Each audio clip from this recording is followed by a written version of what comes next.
تو میں نے کہا سن پورے ہندوستان میں کوئی بھی مسلمان جہاد تعجب میں پڑ گیا. میں نے کہا مسلمان جہاد کا معنی و مفہوم تک نہیں سمجھتا کہ جہاد کہتے کسے. اگر جہاد کا معنی مفہوم مسلمان سمجھتا تو کسی کی ہمت نہیں ہوتی کہ ہمیں کچھ کہہ دیتے. ہم تو بس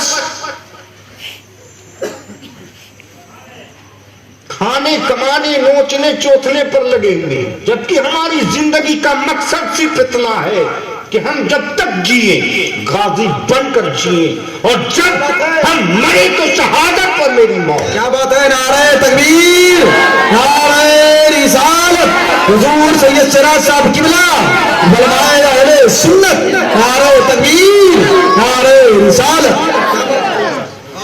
اگر ہم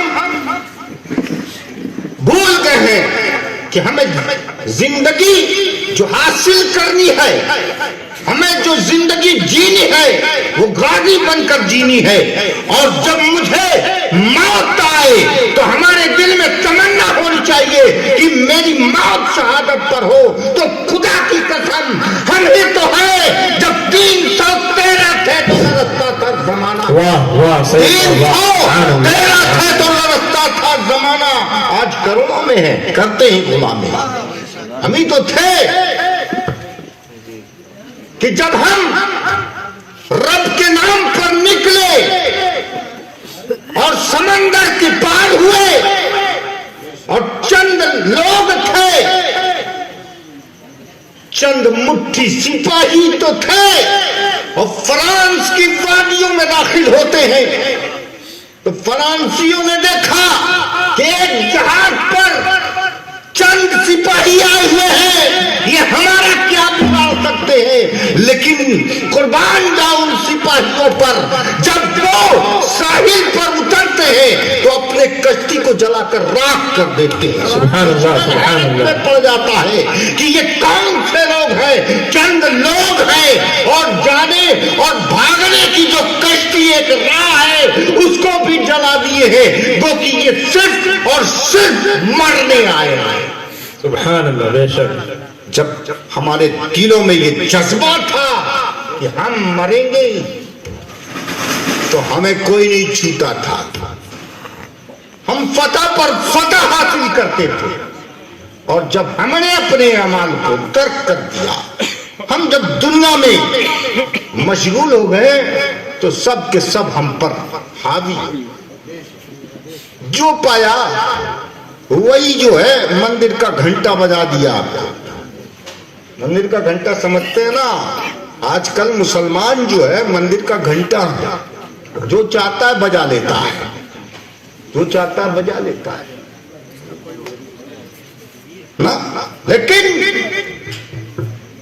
ایک خواجہ صاحب ہندوستان میں آئے، فوج لے کر آئے تھے. کیا لے کر آئے تھے خواجہ صاحب؟ چند لوگ آئے تھے. کیا آئے تھے؟ چند لوگ آئے تھے خواجہ صاحب کے ساتھ، اور اپنے دور میں سرکار سیدنا خواجہ غریب نواز آئے اور ان سے بڑے پہاڑ ٹکرائے اور چور چور ہو کر قدم خواجہ میں گر پڑے.